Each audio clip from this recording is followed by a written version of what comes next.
Good morning. I'm Mayor Buddy Dyer, and I'd like to welcome you to the October 21st, 2013 workshop of the Orlando City Council. Council members, I know you've heard a lot about All Aboard Florida, which is the train that is going to connect from Miami to Orlando International Airport with stops, intermediate stops in West Palm and Fort Lauderdale. The Expressway Authority and GOA have both acted upon agreements, as well as FDOT, to make that possible. There are 4 agreements that the airport has approved that we also will need to approve. And I would ask Marcos to come give us an overview of those agreements, where All Aboard Florida will be contacting or coming into the Greater Orlando Aviation Authority property, and then also to update council on the preparation for the South Terminal. So Marcos is here, Stan's in Japan, I think, still. I'm sorry. I didn't mean Stan. I meant that other guy, Phil. Stan Thornton is with us, though, and Phil, I believe, is still in Japan. And then from All Aboard Florida, Rusty Roberts and Colleen Cobb are here. Rusty, Colleen, thank you. And then Hussein Cumber, I believe, is meeting with OUC and will be joining us shortly. So, Marcos, you are on. Thank you, Mayor. Good morning. Good morning, Commissioners. My pleasure to be with you this morning. As a side note, Mayor, nice editorial from the board chairman this morning regarding soccer and growth at Orlando International Airport. Let's see. We need to get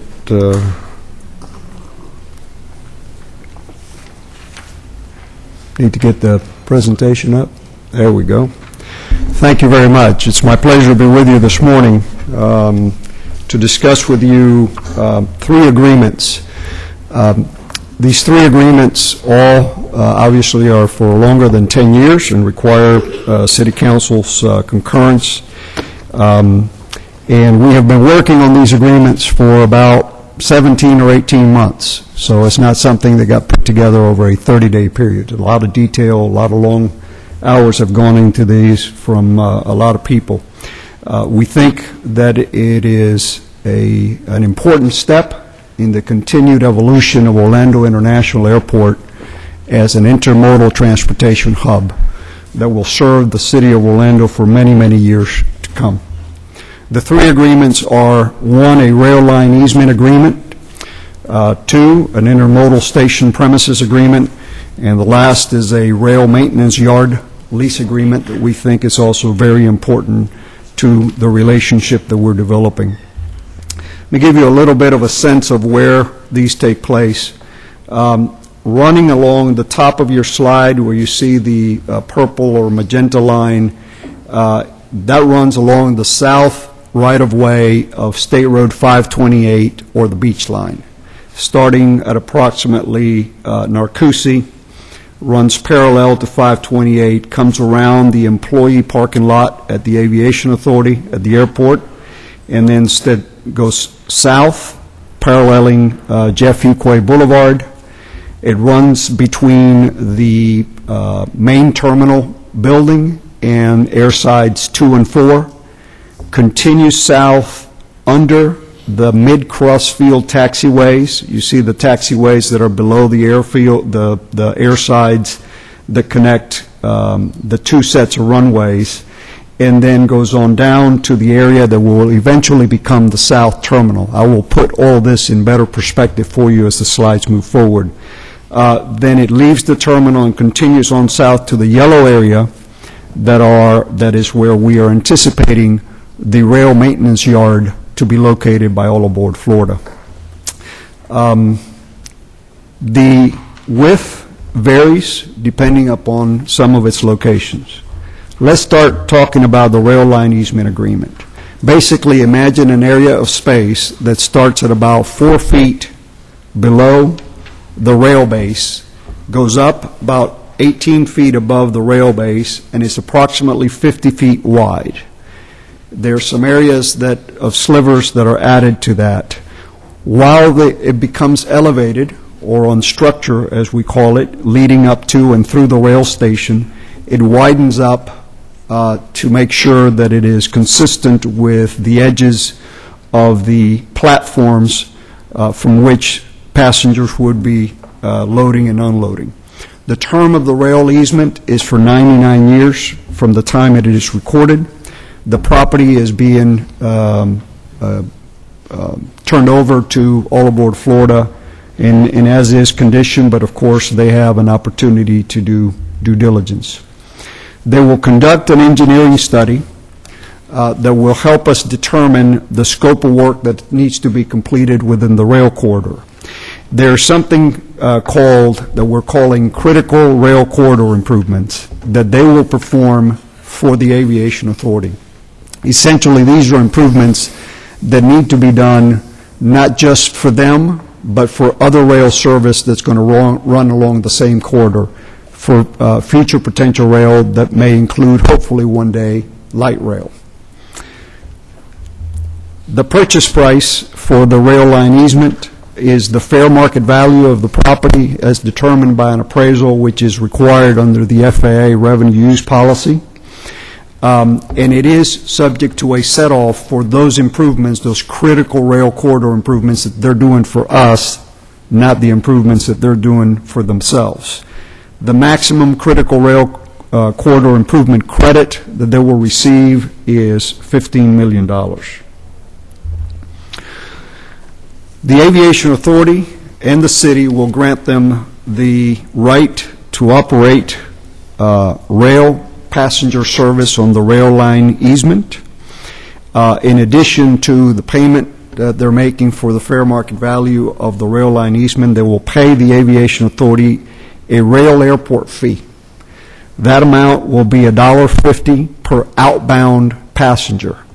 Because they will have a ramp-up period, 50 cents of that $1.50 will be waived until either their outbound passengers reach 1.4 million on an annual basis, or the south terminal opens for air service. That fee can be adjusted by the Aviation Authority once every 5 years based upon CPI increase. Of course, leading up to that, we will grant them a temporary construction easement in order for them to get their work done on the easement property, and then at the end of that, they will be granted the 99-year rail line easement. There are certain rights that the Aviation Authority is reserving for itself and the City of Orlando, and that is to cross over the easement property, to come onto the easement property if necessary to maintain other Aviation Authority facilities, in the event of a default, if it is necessary to conduct maintenance, and in the event of an emergency. There are certain limitations. I think you guys have heard quite a bit about discussion of gambling issues in the community. So we have a provision in this agreement that makes it very clear that All Aboard Florida will not conduct or allow anyone to conduct any gambling or promotion of gambling on Aviation Authority or city property, nor within the train the entire length of the ride down to Miami, unless and until gambling becomes legal in both Miami-Dade County and Orange County, and the Aviation Authority adopts a policy that allows either gambling or the promotion of gambling, and then the provision in the contract would be modified automatically to match whatever that policy is. Of course, we have normal items such as you can't fuel locomotives on the easement property. The only place they'll be able to do that is in the maintenance yard. They can't conduct non-emergency repairs, and there will not be any display advertising at all within the easement property on the Aviation Authority on the international airport. They will conduct all of their own maintenance on the rail line easement, and there is no definitive agreement as to them connecting to the south to go either south or west. However, the parties have agreed to negotiate that in good faith in the future. So then that moves us to the actual station that we hope to receive funding from the state to be able to build this intermodal station adjacent to the automated people mover station that the airport will be building. They will lease in this intermodal station approximately 35,000 square feet of conditioned space on what we call level 3, which is sort of the mixing area where the passengers will connect between the APM and the intermodal station and the parking garage. And they will also lease about 83,500 square feet of space for ramps or platforms. There will also be some de minimis baggage delivery makeup space on level 1. The term of this agreement, because of the charter of the Aviation Authority, is only 50 years, beginning when rent commencement begins, which also includes when the Aviation Authority completes the APM station.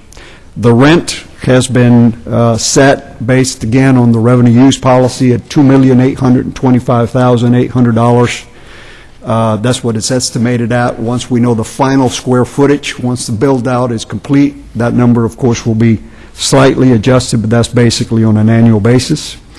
And the rent will be adjusted once every 5 years based on the same methodology, but it cannot be increased by more than 35%. The obligations of the authority are to make sure that we build the APM station and the parking garage, and that we have rental car facilities and services available in the intermodal terminal. Their obligations are, of course, to complete their build-out, the critical rail corridor improvements, and complete the build-out inside the terminal facility. Then there's the vehicle maintenance facility ground lease. This is about 80 acres south of the airport, where it's shown on the slide. And it will have access from Boggy Creek, Weatherby Road. The site is located south enough that if the western runways are extended, that site will be outside of the runway protection zone, which we had a little bit of an issue up in the north with the FAA, and we're successful in being able to resolve it. The summary of this particular lease for the maintenance yard is about 80 acres, 50 years again, 8% of fair market value, which comes to approximately $582,400 on an annual basis to begin with. Again, it'll be adjusted once every 5 years. This one has a little bit of a twist. They're worried about the rent adjustment on this one. So if a rent adjustment that is conducted once every 5 years exceeds 25%, then they may cancel this lease on a 1 year's notice. The likelihood that they would cancel this kind of lease after the kind of investment they would make in that facility, I think, is slim. And frankly, I think that a 25% maximum increase is probably pretty reasonable when you consider the length of this particular lease. There is an issue on this property. There's a big pocket of muck that we had identified back when we were doing the study for high-speed rail. Obviously, they're concerned about that. They have an estimate that it may take as much as $5 million to do that. The Aviation Authority staff did an analysis, and their conclusion was that from surface to 5 feet below, that's just part of normal development cost, and no credit would be given for that muck removal and backfill. However, once you go below 5 feet, it requires specialized and more expensive equipment. So we're deeming that an extraordinary expense, and there will be a credit of up to $1.5 million for that extraordinary muck removal. In the event they have an engineer that certifies that the muck removal is going to cost in excess of $5 million, they will give the authority a notice that they intend to cancel the lease. If they do that, the Aviation Authority will have the option of agreeing to increase the $1.5 million credit for the extraordinary muck removal by the amount that the estimate exceeds $5 million in order to keep them at this facility. They will construct all of the improvements at that facility. All the improvements are subject to review by the Aviation Authority. Rail crossings were an issue that required a lot of work because the safety issues are very concerned about at-grade crossings. We only expect to have one that is of a temporary nature, but a lengthy temporary nature, because it is the haul road that will be used to build the south terminal once that begins. In the event, in the future, the Aviation Authority deems that another at-grade rail crossing is necessary, and there's really no way to avoid it, then we will have to agree to have that built at our expense and liability, and we will indemnify them, but subject to our sovereign immunity limitations in Florida statutes. If any third party comes along and wants to put in an at-grade crossing, they will need to get a license from All Aboard Florida and negotiate those terms with All Aboard Florida. Indemnification is always a tough issue. I sort of feel like on this particular item, Colleen and I drew swords and, sat there and fenced for a while and eventually came to terms that neither one of us were happy with, but were acceptable to both. Essentially, they will indemnify the Aviation Authority and the city from any claims that arise from the use of the rail line easement premises, the terminal building premises, and the rail maintenance property, but their liability or their indemnification will be limited inside our terminal buildings, inside our parking garages, and in the APM systems outside of the All Aboard Florida control. As you can read, the insurance requirements are very robust, and we think will provide adequate protection for both the authority as well as the city. And then these agreements, once you approve them, will be executed and they will go into escrow. There are a number of escrow conditions that need to be satisfied in order for this to take effect. The escrow period runs through approximately mid-June of next year. And they include certain approvals from the FAA, certain funding approvals from the state. All Aboard Florida has to get their environmental permits and other permits in place.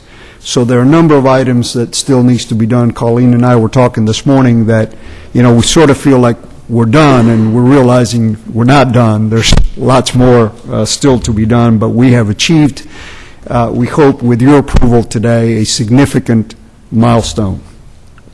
So let me take just a couple more minutes to sort of put this project into context of the South Terminal complex. What you're seeing, if you look up at the top, it says North Terminal Complex, and that's what exists today. If you're looking at the very top, that's north. If you're looking down, it's south. So the two taxiways that come across under the two airsides, we call those, as I said earlier, the mid-crossfield taxiways. And the APM, the Automated People Mover guideway, as well as the All Aboard Florida rail, will come underneath those two bridges that were built by the Aviation Authority some years ago with the planning for future South Terminal and for future rail service. The area that you see right below the mid-crossfield taxiway, where it says Future South Airport People Mover Complex and South Terminal Complex, that's where all of what you are going to see will be built. So with that point of reference, let's change it a little bit. You see the mid-crossfield taxiways again at the top, and you begin to see how this takes shape. The Automated People Mover station will be built.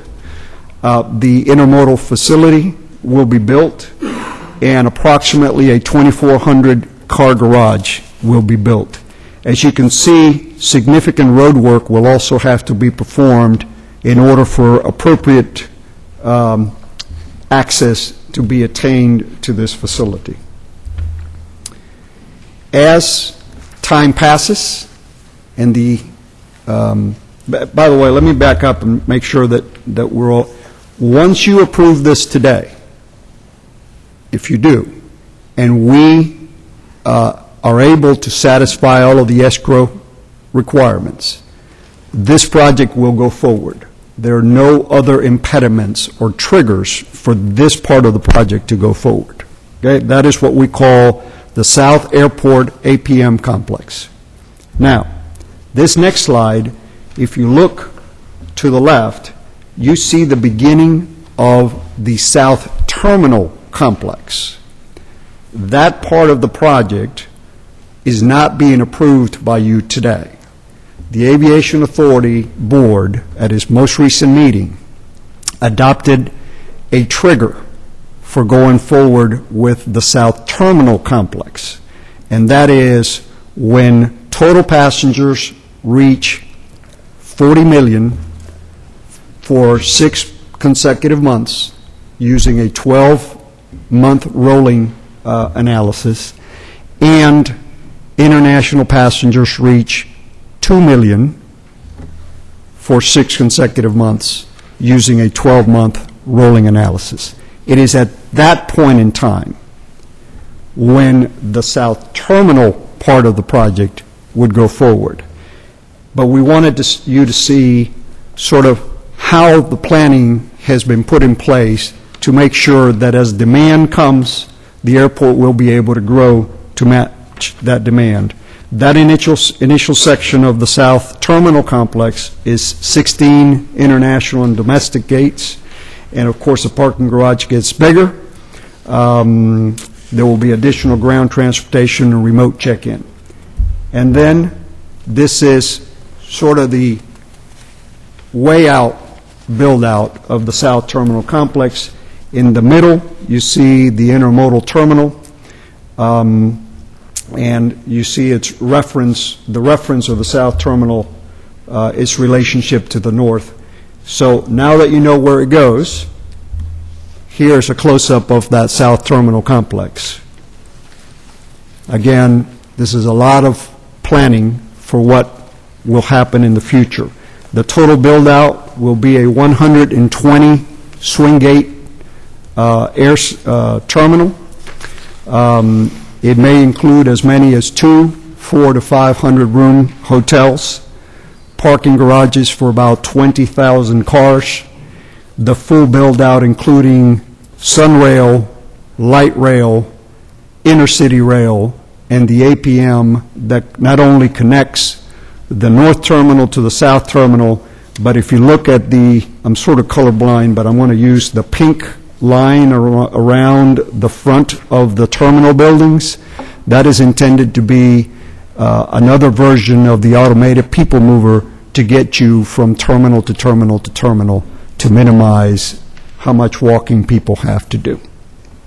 Let me now show you a video that has been put together that sort of gives you a pretty good view of moving from the intermodal terminal facility in the south coming to the north. The first part of the video, although it refers to the north terminal, actually is showing you how this complex in the north will look, the rail complex, and then it brings you back up to the north and takes you on the train ride, but it is narrated, so I'll go ahead and let you take a look at that.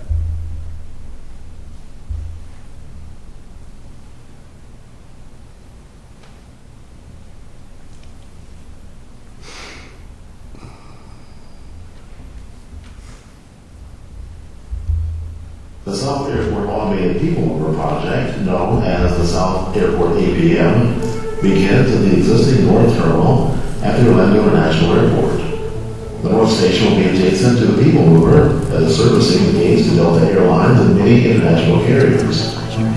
The new APM system travels south approximately 1.5 miles, and the ride will last for about 3 minutes. Departing from the station in the North Terminal, the APM system will arrive at an elevated station located in the center of the future 1,300-acre South Terminal site. Adjacent to the APM station will be the intermodal terminal and and a 2,400 space parking garage that will be connected via sky bridges.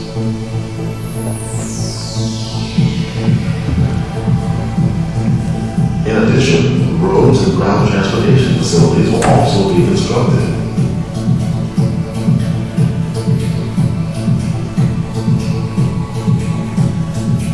The ground transportation facilities will also offer access for the public and ground transportation providers to the facility. The all-aboard Florida intercity rail system will be constructed at the adjacent intermodal terminal located next to the ATM station.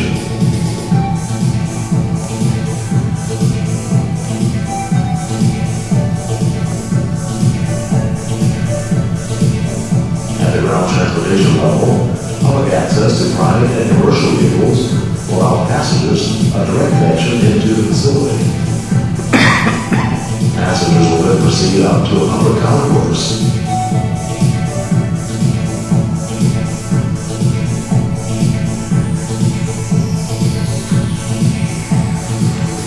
At the concourse level, the all-aboard Florida ticketing and waiting room area will be located along with a variety of concessions.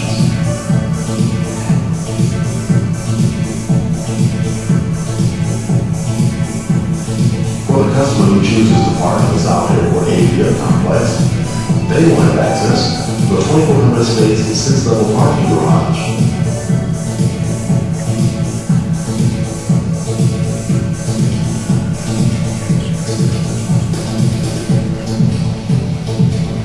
For all aboard Florida intercity rail system customers, they will have access at the 5th level to an all-aboard forward parking area with direct access via sky bridges to the intermodal terminal.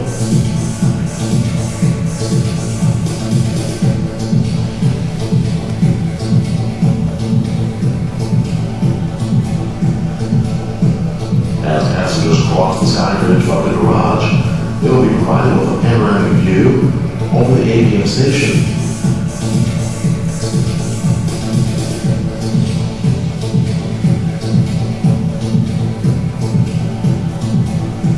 Direct access to the concourse level where the all-aboard Florida waiting areas and concessions will be located. Passengers that use the South Airport APM facility will enjoy the ultra-modern amenities with direct access to level 3 of the North Terminal complex. The new South Airport APM system will be built with many conveniences including remote check-in, bag check, and will permit the usage of luggage carts on the APM system. The trip to the North Terminal will cover about 1.5 miles and will last for about 3 minutes.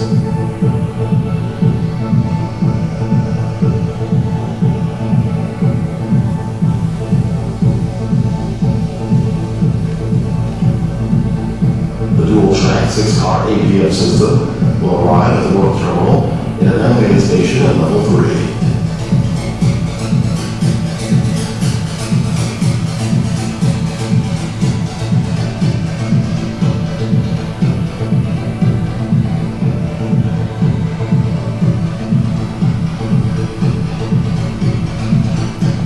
At this level of the North Terminal complex, passengers will have direct access to the terminals A and B, ticket lobbies, concessions, and both the east and west security checkpoints.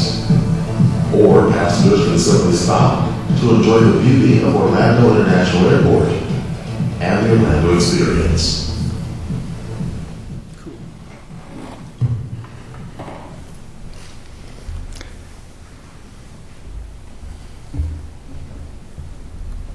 And a copy of the video on a flash drive should be at each of your places for your use. Mayor, that's my presentation, and I'm happy to answer any questions. Thank you, Marcos. Are there questions or comments, council? Commissioner Lynham? I really don't have a question because I've been briefed on it like 50 times. As you have, but I know Derek called me last week, wanted to brief me again. I'm like, no. But I think it's a project that we've all been preparing for a long time. You know, the Florida League of Cities have been very supportive. Our Metro Plan Frank keeps us posted at Metroplan also, and Mayor Dyer. So I think it's another leg in what we're trying to do with our transportation system here in Orlando. And I was happy to hear that we have not forgotten light rail. We would be in probably our second or third alignment of light rail had we approved it in 1999. But we've had to go through the back door and get Sunrail, now all aboard Florida. And this is, I mean, it's delayed, but it's not a bad thing.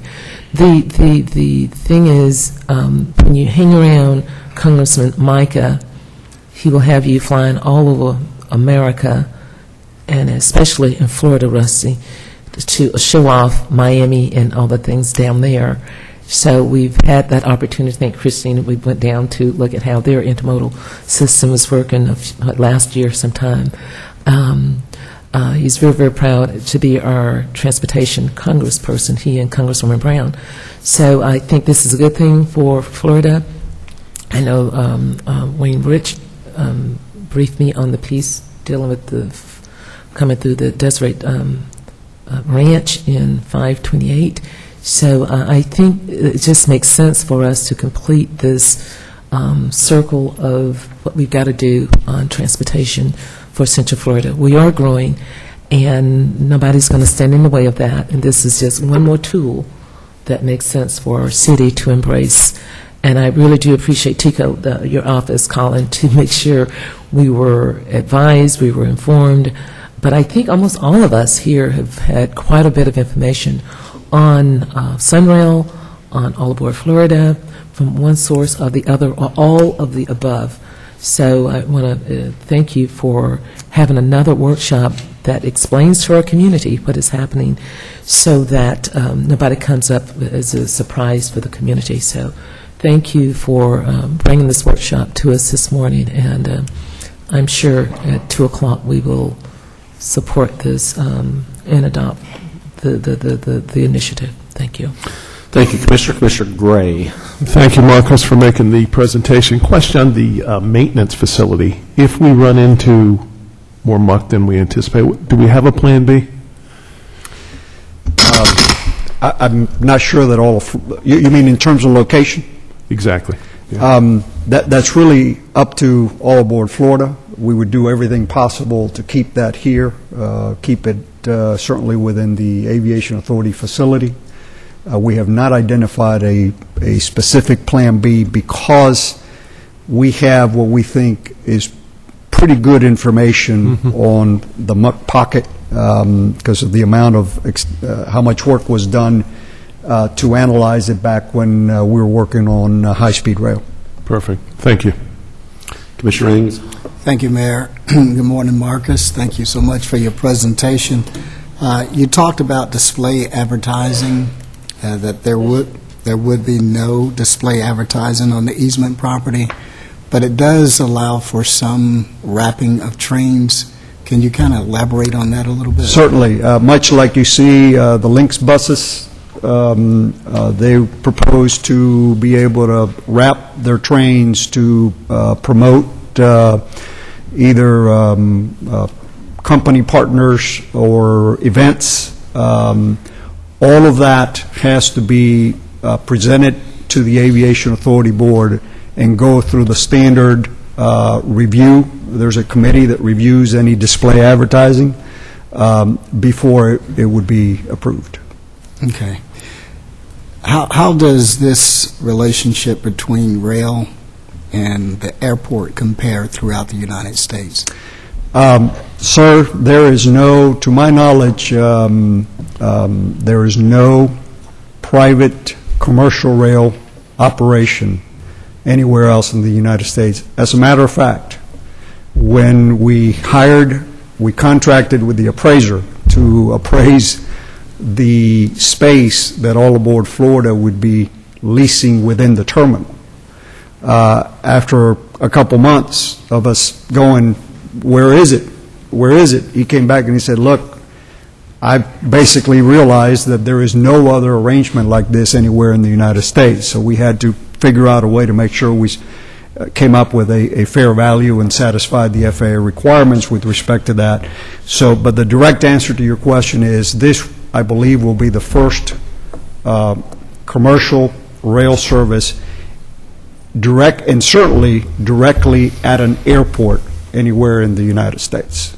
So did you run across any problems from the appraiser process, and did you have to use a third appraiser? We didn't have to use a third appraiser. We, for the terminal itself, the appraisal for the easement was finished with no problems. The appraisal for the maintenance yard was finished with no problem.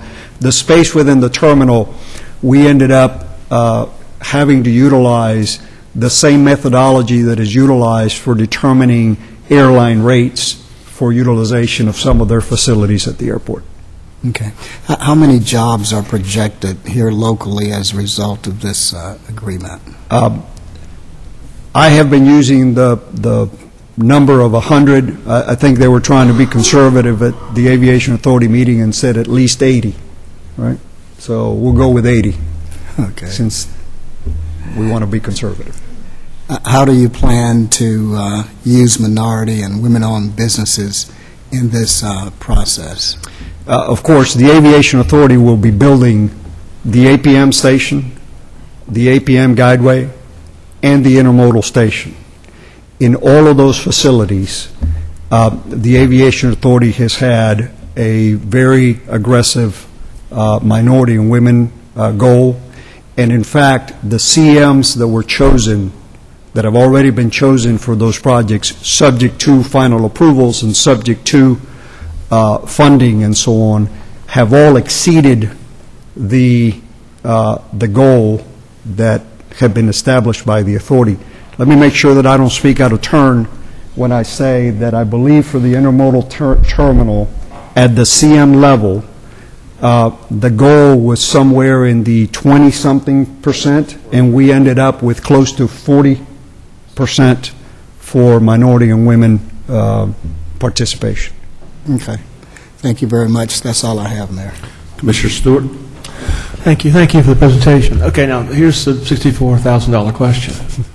When?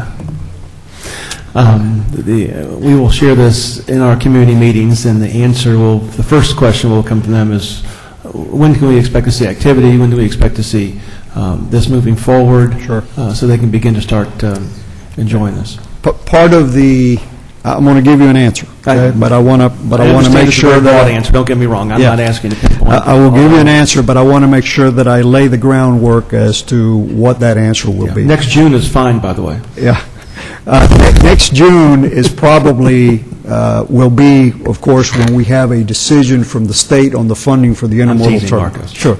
But once you go forward from there, I think it is reasonable to anticipate that sometime in 2016 you will be seeing this up in operation. Good. Thank you. You know, if we're really aggressive, it could be the end of 2015. I think realistically, you're looking at 2016. I think the key will be that there'll be stages like we do with everything with the Absolutely. and that's not a challenge. The challenge is what will we look a couple years down the road, or we looking 10 years down the road. I mean, that's the idea of when we start doing this planning.